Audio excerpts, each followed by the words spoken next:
Hello there. This is Jenny Bowling with Pivot to Prosperity, brought to you by Pivotal Real Estate Investments. And today I have Jen and Stacy Conkey with us. And I love to let people introduce themselves, ladies. Shoot, I shouldn't say it that way, right? Or does No, that, you're because we fine. can edit That's this. fine. You're fine. Yeah. Okay. Anyway, I want to let you have the opportunity to introduce yourselves, and we're going to talk about your journey in real estate. Sure. I'll get us started. I'm Jen Conkey of Okay. the Jen and Stacy Conkey. And I started in real estate back in 2002. It was late 2002. My brother came over and said, "Hey, go to the store with me." And I was like, okay. So this was before kids. We were driving around. 6 hours later, he had been talking about flipping for profits, and I was fascinated. I didn't know what he was talking about. But 6 hours later, we were at his house creating a strategy on how we could flip homes for profits while still working our normal jobs. And that's how I got started. So I was flipping single family homes. Then that segued into buy and hold of 2 to 4 unit properties. Then eventually getting into apartments, small apartments using a joint venture strategy. Then eventually going into a little bit bigger apartments using syndication. I met Stacy in 2015. I'll let you tell your story, but she was already crushing it. So I just kind of used the Remore strategy and latched on. There you go. Okay, Uh, Stacy, go ahead. So my journey started in 2003, and I lived in Sacramento, California at the time, which was both very competitive and also expensive for someone just getting started. I didn't have capital, or I didn't have very much capital. Anyway, so I ended up learning about remote investing from a mentor, and learned how to go to markets that made like Midwest markets where the cash flow was positive because the prices were lower, the rents were higher, such that they can get positive cash flow. So I ended up learning fairly early on how to run all of my real estate investments remotely, and that allowed me to live wherever I wanted, and for us to be able to travel or really do whatever we want, but invest where it makes sense Yeah. financially. Great, great. Okay, and so tell people where you are now. Oh, well, now we live near Orlando in Florida, and we invest in Indiana, Kentucky, Ohio, Texas, and Missouri. about to be in Missouri. Yeah. Okay, and so as far as your target investment, are you looking for large or small or any particular locale, or what do you typically, what's your buy box? Our buy box, it depends on what's going on in the economy. And right now, what we're really big fans of is properties that are already stabilized and cash flowing on day one that still have some upside. Stacy likes to call them unicorns because there are not very many of them out there. But we like the 35 to 55 unit where, purchase price 5 to 15 mil. The raise is maybe no more than 2.5 mil. And the reason why we like that is because it's easy to get in, get out, make a small raise, close, and do more volume. And we really like the joint venture strategy. So right now we're currently under contract on a 13 unit that is seller financing, and we close on that on January 3rd. We're also under contract on a 48 unit, and we just closed a 96 unit back in March that we have stabilized after the first quarter. So that was awesome. But yeah, our buy box it's pretty simple right now. And there's just 35 to 55 unit, keeping it a little small, and definitely fixed financing. Definitely fixed financing. Right. Yeah. Yes, yes. The 96 unit, where is that located? That one's in Kentucky. Kentucky. Nice. Okay.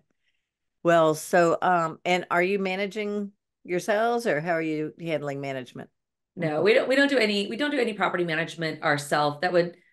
It'd make it very difficult for us to scale. So we do, the term asset management. I don't know if everybody understands what that is, but as real estate investors, whenever we go to a market, part of what we're doing, the reason we can do it remotely anywhere is because we basically build a team, boots on the ground there in that local market. And the boots on the ground isn't like, my brother-in-law or my friend who happens to live there. They're always professionals who are established business owners who are experts in their area, or in their level of expertise, like, professional building inspector, professional contractors, professional property managers, professional real estate brokers. And so we build our local teams in that market. And then when we buy a property, then we place the property with the best professional third-party property management company. And then our job, depending on where the property is in the stabilization cycle, is to manage the property manager and to, to know what, here's our established business plan. If we were planning on renovating or increasing rents or getting like tenant activities going, whatever it is that we're planning on doing, is we have our business plan, and every week we're meeting with the property manager to check to see, okay, what went on this past week related to our goals, the performance of the property, any issues, and then here's what's on deck for the next 30 to 60 days, and then just managing that process on a weekly basis. So we don't manage properties. It's more that we manage our property managers. Once things are totally stabilized, there's not really much to do, then it might move to every 3 to 4 weeks as far as a meeting. So that's why it depends on where the asset is or where the property is, and it's Right, right. Yeah, totally get that and totally agree too. I mean, that's one of the biggest things I try to tell my audience is that it's professionally managed. You want to get something that you can have professionally managed. Um, that's not always easy when they're smaller though. And I totally get that. I've dealt with trying to get lawn maintenance people and different vendors that will pay attention enough on their routine maintenance for pool cleaning and things like that. Sometimes you just can't get pricing that's really scaled to the development. So I commend you on tackling that because that's one of the toughest parts in dealing with the smaller developments, I would say. Um, so, and you said JV, it's as opposed to syndications. I talk a lot about syndications, and can you explain to the audience how it's different? And we do both. Uh-huh. I'll let you take a step, do this one because this is like your wheelhouse. Go ahead. So when I was brand new and I didn't have capital and I was trying to figure out how am I gonna do this thing, I was very enthusiastic and very excited about investing, and I invested in myself, invested in my education, just like I invested in my college education. And so I had learned how to do investing.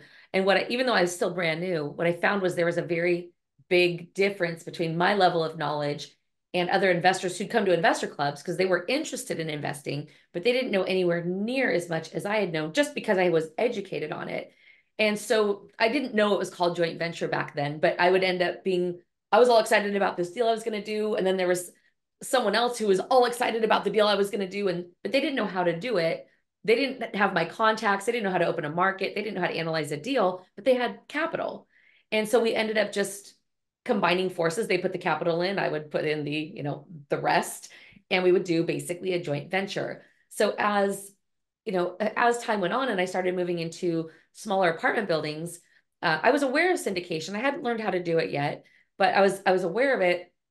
But one of the things that kept me kind of like, we'll see, is, when you have a smaller building that's, let's say, between, 10 and 25 units, based on how much the price point is, sometimes the amount of money that you need to raise is small enough that you could do that with maybe 2 or 3 people. And instead of having to go through, the expense of hiring the SEC attorney and the private placement memorandum, and the securities documents, the portal, and all of those things, and then managing, 30 to 50 investors, getting started with a smaller property allowed me to get started, learn the business, establish, credibility with brokers, and then just stair step my way until we started doing, moving into syndications. But so I'm a fan of joint ventures for the ease of it. Our 13 unit that has 20 units of storage with it, great cash flow deal. That's going to be a joint venture. We basically with one partner, usually it would have been 2 because it's almost 300,000, but with one partner, we're going in and funding that deal. Well, that's infinitely simpler than, the $2.2 million raise that we're doing for the 48 unit. So I like the joint ventures because it's just simple, easy. We can close fairly quickly, put it into motion, but obviously there's bigger financial gains when you do bigger properties. So we do both. Right. I like joint ventures because of the simplicity and, allowing the speed of moving forward and actually closing on Yeah, I property. bet. I Or we only bet. do a couple syndications a year. So when you do that for your legal structure, are you doing it where you're both equal GPs, or is one a limited partner, or how are you doing that? So in the joint venture world, the big difference between the joint venture and the syndication is that in a joint venture, everybody is an active investor. Even though there might be one main person that's like doing the majority of the work, even people who are putting up the money, they have to have some active role. So it's, in that case, it's not GP and LP. Syndication is obviously GP LP, but when we do a joint venture, it's just we are owners in the LLC. The percentage will depend on the deal, like how much capital is each of us putting in and what amount of work. And like in the one we're doing, it's going to be a 60-40 split. Our financial partner is going to get 60% of the deal. We're getting 40% of the deal. 30-70 is probably a little bit more common, but there just was enough spread in this for us to be able to carve out 40% for our portion and still give our partner like a great return. So they were good. So we will just have an LLC while they own 60%, we own 40%. So a little bit simpler than the syndication model. Yeah. Yeah. Nice job explaining that too. I have a lot of people that ask that, and you probably do too, but yeah. I also would like to hear about how'd your first deal go? How was that one? Yeah. So my first deal was back in 2002, and it was a flip. And I've always been one of those people that feels I could figure something out. So I did the DIY approach. I got this, it was a townhouse, and I had my dad come, had my brother come. We decided to tackle it as a business, and we made $1,500 on that flip after 7 months, and it was hell. I personally broke up 2 tons of tile. I scraped the popcorn off the ceiling. I was literally the one swinging the hammer with my dad and my brother, and all the blood, sweat, and tears, and then would go to work and then come home. It was brutal. It was brutal. So that first property almost made me give up. I almost gave up. When I went to sell it, somebody said to me, "Hey, you should hold this and you should just rent it when you go." And because I got transferred, when you go to this other place, you could just rent this out and I'll manage it for you. And I was like, no, I don't have time for that. I just need to sell it. And if I would have held on to it, I'd have $800,000 more in my pocket right now. So one of the things that I learned after I sold it and made a minimal profit and got to my new location, I was like, my dad said, maybe you should listen to that guy. So it really sparked my curiosity on how could I own single family homes and rent them out. And then that just turned into a whole other story that I don't ever want to live through again, with being a landlord of single family homes, and just the turnaround time for that, and how many months you might go without a tenant, because I didn't know what I was doing back then. But my first deal, $1,500 profit in 7 months. Epic. I have since made major adjustments and don't have that problem anymore. I think that your first deal is the best. The carpet situation. That's gotta tell that one. Okay, yeah. So my first deal was also a single family flip, and it was like kind of on my journey towards getting to remote. It was 2 hours away. It was in Reno, Nevada, so I could drive to it in 2 hours. I still mostly did it remotely because I'd started figuring it out. I had people that were in Reno, but I did drive there a couple of times. So when I was, back then, I didn't even know I didn't know what hard money was. I didn't know about financing rehabs a different way than you would finance like a rental. So I just went to a regular mortgage broker. And so he was getting me the loan. It was going to be a 90% loan. I was going to put 10% down payment. And then the rehab, it was cosmetic. It was minimal. And one day he called while the appraisal had happened, and he called and he's like, I don't know, it was Wells Fargo. Wells Fargo, they're not going to fund the deal. And I was like, why wouldn't they fund the deal? Like all my hopes and dreams. And he's like, because it's not livable. And I was like, well, I know it's a rehab. And he's like, yeah, but they don't know that. I'm trying to get you a 90% rental property loan. And I was like, I didn't know what he was talking. It was all foreign to me. Might have been speaking Mandarin. Anyway, and I was like, wait, what? He's like, I said, well, what do you mean not livable? Because it's not that bad. It's cosmetic. He goes, no, but there's no flooring. And I'm like, I know. The carpet had like pet urine and stuff in it from the renters before. So the seller, just as a favor, had torn it out so I wouldn't have to. He goes, yeah, well, unfortunately, that makes it unfundable. And I was like, oh my God, my world ended. My career is over before it even started. And I was like, it might as well have been the Great Wall of China. I could not see past it. I could not see a solution. I was convinced It was over just like that. Anyway, so after a couple days of total nausea and just so sad, I got an idea and I called the seller, motivated seller. It was his daughter and her boyfriend that had rented the house and they just destroyed it. And I was like, look, here's the deal, which means every other buyer is going to have that same situation, which apparently is not true. But I didn't know at the time. I was like, everyone else is going to have the same problem. So we got to come up with a solution. So what if I pay to have carpet put in even before I own it? Now I realize that's probably not a great idea, but I was trying to figure out a solution. I said, I'll pay for the carpet. I'll put it on a credit card and then we'll have the appraiser come back out. I'll pay the fee for them to come back out and then we'll be able to close. And the seller's like, well, I'm okay with that, but if you don't close, I can't pay you back for it. Like my daughter and her boyfriend, like they just screwed me. I'm broke. I'm like, okay. I'm like, all right, we'll just consider it like earnest money deposit, additional earnest money. So if I don't close, fine, then I lose it. So I was very motivated to close, obviously, at that point.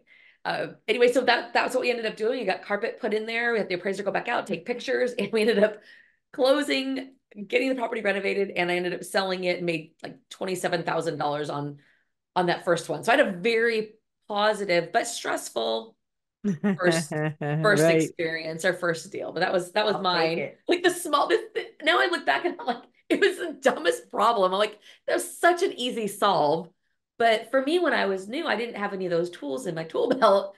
I Right. didn't know. I didn't even know half the terms that were coming up during the transaction. Yeah. The closing statement, I would look back a couple of years later and I was like, oh, that's what that meant. Oh, on that deal from 2 years ago. That's awesome. That was my first deal. Do Crazy. you So think you're the seller, problem solver. Totally. you think the seller might have financed it too? Did the seller finance it? Do No, you I think paid for it. do you think he would have? Oh, he was not in the position to. He basically Uh-oh. said, "I'm broke." He's like, "That's why I'm selling it so cheap. I just have to get rid of this. I can't handle. I can't Yeah. carry the mortgage anymore."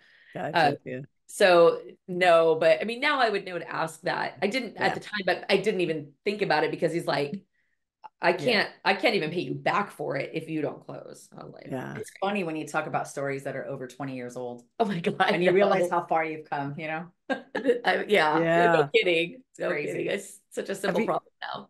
have you read the book The Gap in the Gain? Oh yeah. Yeah, we teach it at our events. Yeah, Oh, we do have. you? Yeah, yeah, that's good. Yeah. So talk about what you do as far as the teaching. Yeah, so when we first met in 2015, and she shared with me, "Hey, I do this remotely," and I was like, "What? It's fascinating. Let's date more because I got to learn that because I'm not making any money. It's a grind."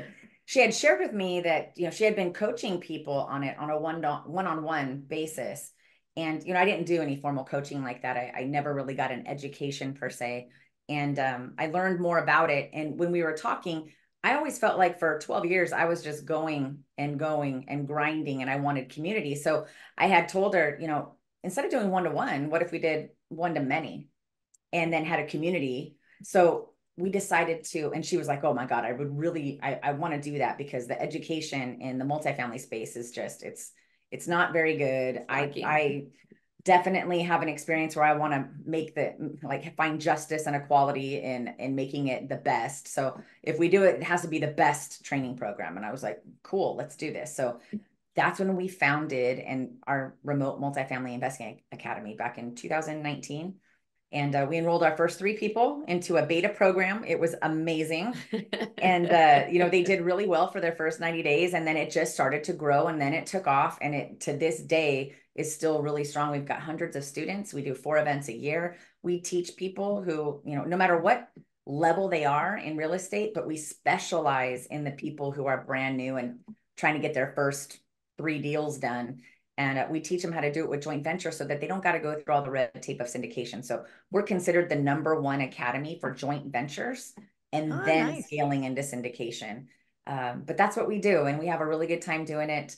I think the biggest way that we differentiate ourselves is that we focus a lot on mindset because it takes a different identity to get into this business, especially when you're the subject matter expert in your current role. That's how you strongly identify.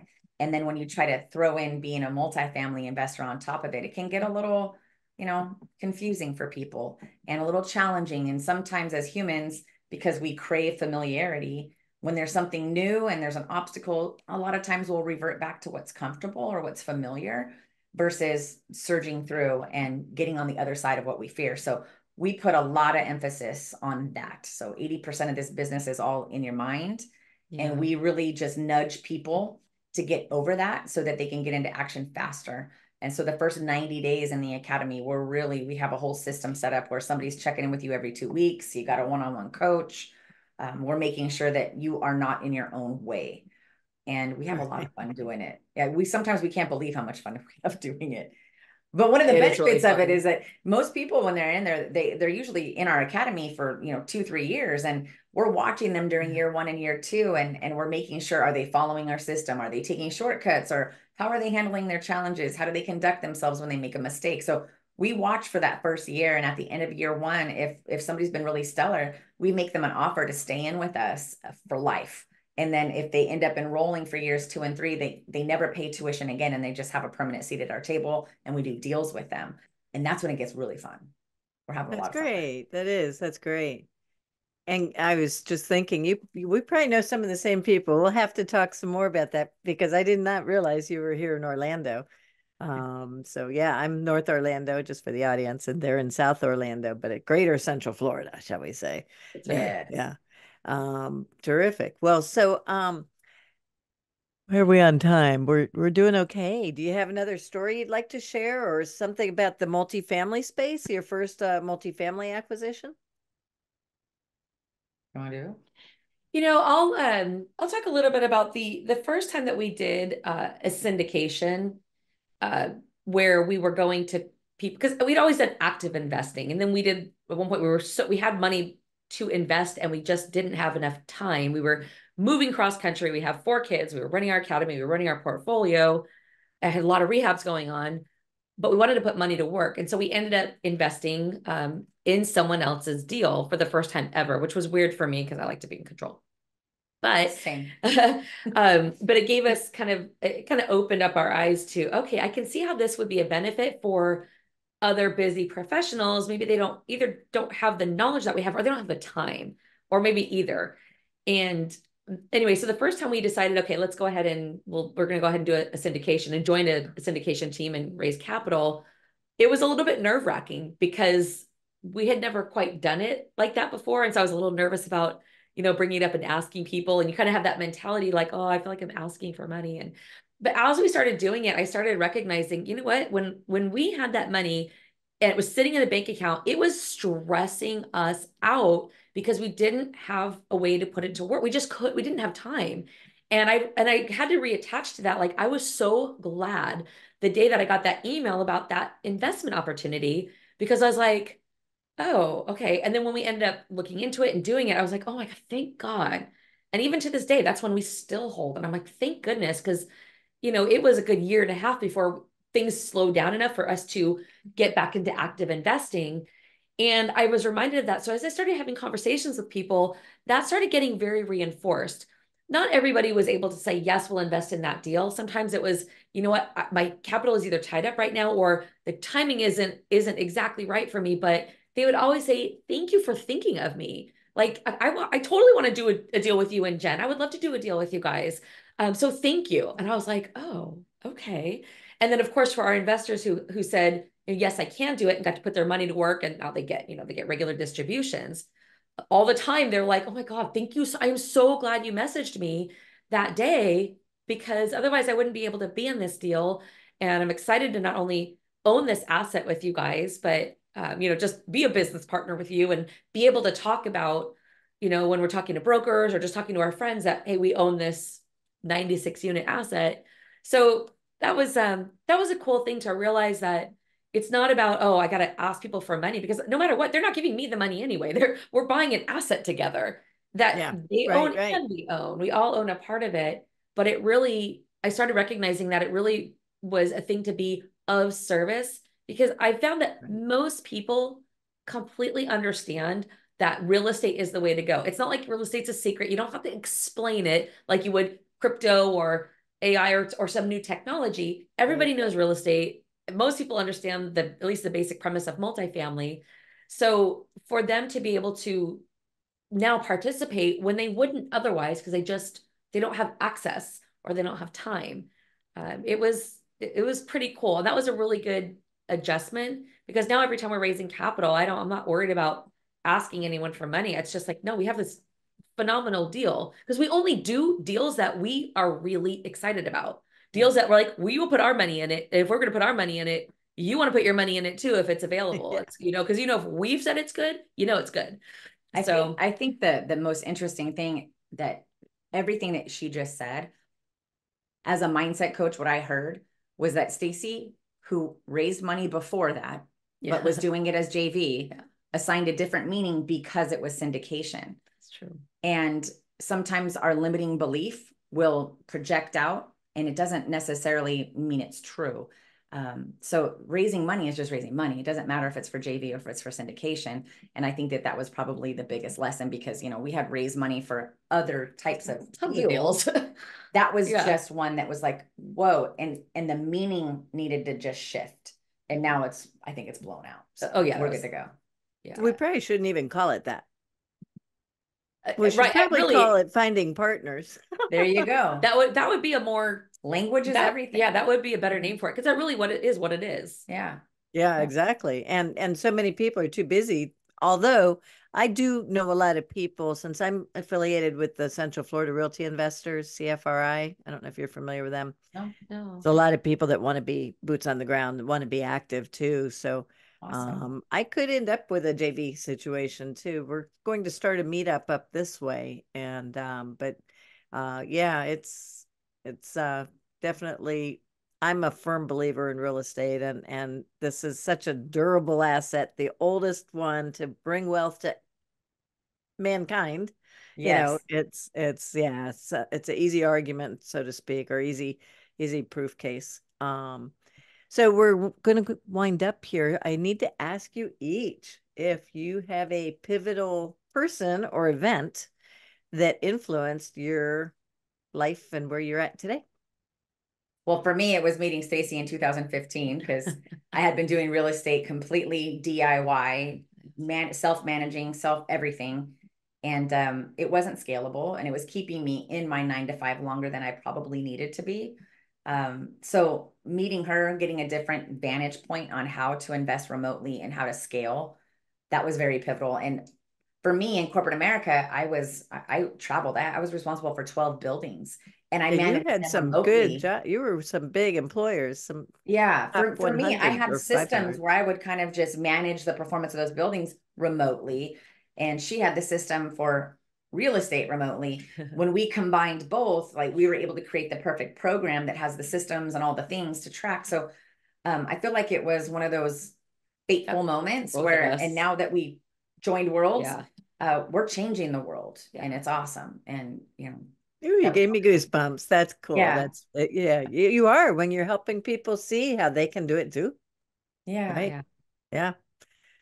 How about you, Stacy? For me, I'd say, and you can't count it the same one. Yeah, I know. I was just going to say that definitely was true, because when Jen and I came, even though I was like remote, Jen is a big picture thinker, and she is a strategist, and I am more like in the weeds and details, and I don't think big naturally. I think at the detail level. And so the combination of the two of us just shifted the world's atlas shifted anyway. But for me, it was in April of 2003, and I was working as a controller for a public company, trying to work my way up to CFO. I was working on getting my MBA and going to Toastmasters to get over the fear of speaking and all the things. I was professional growth in the corporate world. And my boss, who was the CEO of the company, was like, hey, I have this extra ticket to go see Tony Robbins. And it's a VIP ticket. And I was like, oh, I got the quarterly report I got to do and the blah, blah, blah, blah, blah. And I'm like, oh, Tony Robbins, the guy with the big teeth. That was my association.